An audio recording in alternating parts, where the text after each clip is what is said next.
So far away, Lucas, the X-Files. Yeah, and the episodes of it. Trust me, folks, this is going somewhere. So far away, Lucas, as you often do, you have to explain to the lovely audience at home what we're doing today. So I believe you have got a synopsis of episodes of X-Files, is that right? And folks at home, if you're wondering, no, we're not out of ideas, just I've watched a lot of X-Files as background noise and was quietly pissing myself at home reading the episode synopses. So we're going to be going through them now. And Lucas, you've not watched X-Files, have you? I have actually not watched X-Files, no.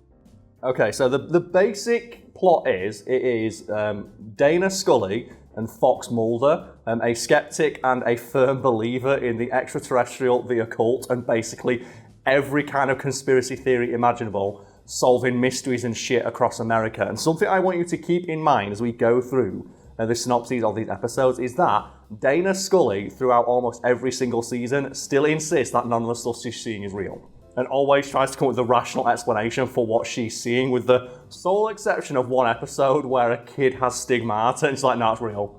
Of course he's got fucking Jesus powers. But other than that, she refuses to accept that any of the things are real in the show. Yeah, and she always says, oh, there's a logical explanation for all of this. I'd like to point out that in one episode she's kidnapped by aliens. Anyway, and Lucas, what I want you to do for me now is pick a season of the X-Files for me. And we have 1 to 11. I want to say season 3. For anyone wondering, we're referring specifically to the X-Files Wiki, a link to which you can find below. So the third season of the X-Files commenced airing on the Fox network in the United States on September 22nd, 1995, and concluded on the same channel on May 17th, 1996, and consisted of 24 episodes. Season 3 introduced the Syndicate, a powerful, covert organisation covering up the existence of extraterrestrial life. They would remain a primary antagonist up until Season 6. The abduction theme of the mythology arc concludes at the beginning of the season, with focus shifting to, and I quote, the black oil. And I'd like to start with episode 1, but it's the conclusion of the previous season's cliffhanger. So it's like story stuff and not monster of the week nonsense, so it's not as fun. So we'll move on to episode 3. DPO. Mulder and Scully investigate the deaths of several people who were struck by lightning.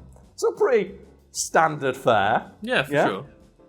Okay, then what about episode 4, Lucas? Clyde Bruckman's final repose. Mulder and Scully receive help in the murder case from a reluctant psychic. Oh, God, no. That's the thing, remember, Lucas, Scully doesn't believe any of this is real. The next episode, The List. A man about to be executed by the electric chair vows to return and kill 5 men who wronged him in prison. Too Shy. Several women disappear after meeting someone in internet chat rooms, and I watched that episode the other day, and it turns out that the man is, and I'm not shitting you, Lucas, a fat vampire who sucks fat out of people's mouths and exclusively goes after fat women. What? And the end of the episode is the lady he was trying to eat, just shooting him with a gun. So it's an actual vampire? Yeah, Lucas is a fat vampire. But he's sucking fat off people. What the fuck? Yeah. Episode 7, The Walk. The astral projection of a soldier begins killing several people around a military hospital in search of revenge. Holy shit. Lucas, there's always a logical explanation for all of this. Episode 9, Nisha. Investigating a video of an alien autopsy, Mulder and Scully find evidence that Japanese scientists brought to America after the Second World War may have been involved in Scully's abduction. Oh, so this is after they've been abducted by aliens already? Yeah, and it turns out, oh no, it was actually a Japanese scientist. War of the Cockrophages. Mulder gets caught up investigating what could be superhuman cockroaches with metal bodies. Feet hang on the wall.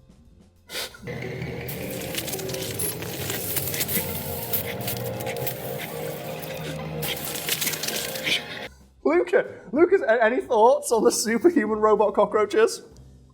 Are they robot cockroaches or are they superhuman cockroaches? I don't get it. Well, this is the season I watched the other day, and you'd never find out. All you know is that he goes to a cockroach robot scientist, which is a thing that exists, and he has one of the cockroaches, and he says, "Can you tell me what this is?" The guy looks down the microscope and looks up and goes, "It is beyond my comprehension." Oh, so the guy that specifically just gives a shit about robot cockroaches doesn't even know. Yeah. And it's one of those things as well where you can clearly tell that none of the extras want to be covered in cockroaches because every time they find a body, there's no cockroaches on it. Pusher. Mulder and Scully struggle to capture a dying man who can apparently bend others to his will and convince his victims to place themselves in extreme danger. So basically, Purple Man. Yeah, I was just thinking that. It's Purple Man, isn't it? Essentially, yeah. I believe that episode was written by Vince Gilligan. Hell Money. In Chinatown, Mulder and Scully discover an illegal lottery in which the losers are forced to donate their organs. Holy shit. So sometimes they just do like general like FBI mystery shit. It's not always aliens or vampires or werewolves or Wendigos, but more often than not, it's a fucking Wendigo, and that's why I love X-Files. Quagmire. In a small town, Mulder and Scully investigate rumours of a prehistoric lake monster called Big Blue. So Del Lago. Mulder and Scully fight Del Lago from Resident Evil 4. Lucas, any thoughts so far? I'm really struggling to understand how anybody in this world doesn't think that all of this shit is real. Oh, that's the point as well. Like, by the first and second season, you can kind of believe that Scully would be a skeptic still, but when it's getting to the point where she is witnessing, like, actual psychic powers, like, there's an episode where a ghost did it. Like, an actual ghost just did it, and it's like, she sees that the ghost is there. It's like, well, I don't know what I saw. It's like, well, it was a ghost. Lucas, I've come back to the main menu now. Pick another season for us. 7. Okay, season 7. Okay, so this is presumably where they start to get budget, so we might have shit like Wendigos turning up. So, X-Files Season 7. The 7th season of X-Files commenced airing on the Fox network in 1999 and finished airing in 2000. It consisted of 22 episodes. Season 7 concluded various storylines, including the fate of Fox's sister, which would be one of the major plot points of the show. It was also the last season to feature David Duchovny as the lead star in the show's original run. So that's basically after he's like, fuck this. But so then didn't the main characters come back at the last season? Yeah, it says here that he was in half of the episodes of Season 8, only appeared in the finale of Season 9, but then returned for Season 10 and 11. Ah, right, okay, yeah. So we have here, where's my list of episodes? List of episodes. The 6th Extinction. While Scully tries to piece together the meaning of the symbols on the spaceship beached in Africa, Mulder is imprisoned by his own frenetic brain activity. What? So they just find an alien spaceship. But Lucas, she doesn't know what she saw. It could have been an alien, it could have been a werewolf, it could have just been a man who looks like a werewolf. Hungry. A fast food worker develops a taste for human brains and then for murder. So they get a taste for brains, then murder? Rush. When a school student becomes the prime suspect in a bizarre murder of a police officer, Mulder and Scully are sent to investigate. They discover that the boy and a couple of friends have been playing with the ability to accelerate their movements to a frequency the human eye cannot perceive. Oh my god. So they're just fighting the Flash. The Goldberg variation. After being thrown off a building and surviving, Henry Weems, who appears to be the luckiest man in the world, attracts the attention of Mulder and Scully. But if he's so lucky, why isn't he on the run from the mob? And why is everyone around him so unlucky? I want to watch that. That sounds awesome. That sounds like it's called the Goldberg variation. I imagine like some Final Destination-esque set pieces. So those movies are awesome, aren't they? I've only seen a couple, but I do enjoy the just creative ways they find to kill people in it. Yeah, the Rube Goldberg-esque ways in which people die. Next episode, Orison. Reverend Orison releases Scully's former kidnapper from jail in the hopes of passing judgment on him, when he discovers that he has released pure evil and is headed for Scully. The Amazing Malini. The Amazing Malini, a small-time magician, performs an amazing feat to impress a heckler. He turns his head 360 degrees. When he is later found without a head at all, Mulder and Scully arrive on the case and discover an angry ex-con and unimpressed rival Malini's identical twin brother. Signs point to them trying to plan to rob a bank. Some magicians robbing banks. Where's that movie? I know we had Now You See Me, and it's sequel, but they sucked. Yeah. The only good part of that entire movie is where just the guy has the magic fight with a police officer and he's throwing cards at him. He's like, please stop doing this. But then at the same time, you find out that police officer is the best magician in the world or some shit. It's like, how did you not realise what was going on? Really? Yep.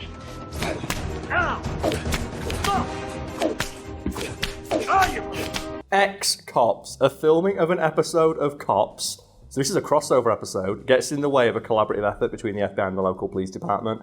Mulder later finds that the monster feeds on fear while Mulder embraces the publicity. Scully is not so sure of it. Oh, Lucas, jokes it was filmed in the late 90s. You have to have the moral panic episode about video games. First-person shooter. The lone gunman summoned Mulder and Scully to the headquarters of a video game design company when the new virtual reality game, which the gunman helped design, is taken over by a bizarre female computer character whose power is much more than virtual. That is a late 90s ass episode, isn't it? It is, isn't it? Oh, the real fear is... Did you know in video games you can shoot people? But not only that as well, the fact that it's like, oh no, when we had virtual reality and it all went awry. My favourite thing about those kind of shows is this is like the 7th season of the X-Files. I've watched a lot of X-Files recently. In almost every single episode, multiple people get horribly murdered by a supernatural or paranormal entity.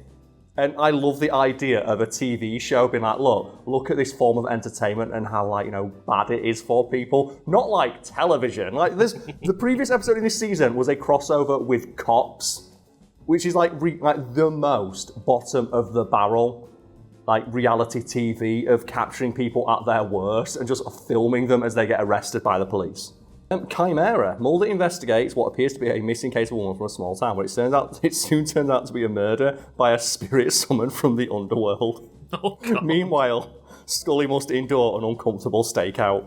Hollywood AD, an entrepreneurial Hollywood producer and college friend of Skinner, picks up the idea for a film based on the X-Files. However, the agents find that the level of realism in their fictional portrayal is somewhat questionable. What? Like, they go out and fight ghosts and aliens, Karl? Yeah, but that's like when they started to get a bit too big for their britches and they're like, no, fuck you, we can do what we want. So Lucas, well, I say what, we can cover one more. And I say we go back all the way to the beginning of season 1. Okay. Because that, season 1, is like, I believe, like top X-Files magic right there. So we start with, so far, Lucas, what are your thoughts on just the X-Files in general? It sounds like a weird hodgepodge of sci-fi supernatural, but then at the same time wanting to stay as like a grounded-ish show in some episodes, and I'm like, just pick a side, please. No, it's so funny. It's so funny that they flip so quickly between the dumb Monster of the Week episodes, literal Monster of the Week in some cases, and then like this huge overarching conspiracy. It's fantastic. So, episode 1, season 1, pilot. Dana Scully is assigned to work with Fox Mulder, an FBI agent with an interest in the paranormal. Together they travel to Oregon where Mulder believes several teenagers have been abducted by aliens. Episode 1, fucking aliens. Then we have Squeeze, one of the best episodes of the show. Mulder and Scully investigate a serial killer who's been active since at least 1903 and is capable of squeezing his body into narrow gaps. And they reference that in a later episode as like a tiny window. It's like, well, no serial killer could ever get through there, and you'd be surprised. So it's a guy from 1903, so it's what, a 90-year-old serial killer that can squeeze through tiny gaps? Yes. And what, do you remember the resolution to that? It's a guy who can squeeze into tiny gaps. Oh, he's just a dude who's able to do it. Ghost in the Machine. The agents must survive in a building that is controlled by a murderous computer. Lucas, that is a fucking episode of a TV show in the 90s. Ice. In an Arctic research station, Mulder and Scully are threatened by primordial ice worms that cause their hosts to become dangerously paranoid. A wholly original idea that is not at all a rip-off of The Thing. I was thinking it sounded a bit like The Thing, but, instead of becoming giant monster that murders people, they become a bit paranoid.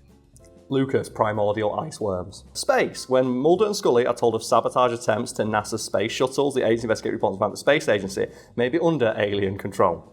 Eve. The agents encounter 2 girls who look identical and whose individual fathers were murdered in similar odd circumstances at the same moment over 3,000 miles apart, and that episode turns out they're all clones. Oh, God, no.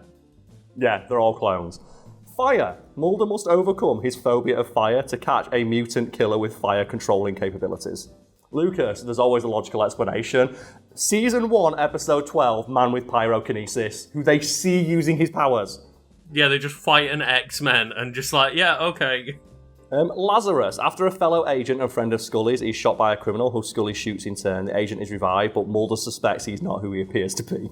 EBE. After a downed UFO crashes near Iraqi airspace, Mulder and Scully follow an unmarked truck carrying the UFO's occupant. Lucas, but there's always a logical explanation. It's like there's fucking aliens in episode season 1. Yeah, Miracle Man. Oh, a UFO crashes and we have to track down aliens, but no. Mulder and Scully encounter a religious healer who seems to have the power to perform miracles. Shapes. The shooting of a Native American draws Mulder and Scully into a mystery involving lycanthropy, the phenomenon that opened the X-Files. So, Native American werewolves. Darkness falls. The agents become trapped in a forest where 30 loggers strangely disappeared, with the same fate eerily approaching them. And I believe that is just like evil bugs. Oh, okay. Born again. The agents investigate an 8-year-old girl who is associated with the killings of 2 policemen that Mulder suspects murdered her past reincarnation. Roland. The agents encounter a mentally handicapped janitor who is the only suspect in the murders of 2 propulsion research scientists, but the evidence of advanced theoretical work astounds Mulder and Scully as to the killer's real identity. And then finale, it was simply the agents discover evidence of a secret government experimentation with alien DNA, but the evidence and everyone who has seen it are quickly being eliminated. And that's how they do the second one. But Lucas... So season 1 so far, they had a man who stretched his limbs who seemingly lived for over 100 years, Native American werewolves, primordial ice worms, ghosts, fucking evil robots, and computers, reincarnation, ghosts again, miracles, and again, Native American werewolf people, but there's always a logical explanation for all of this. I'm sure if we sit down and think about it, we can find a reasonable explanation, Karl. I fucking love the X-Files.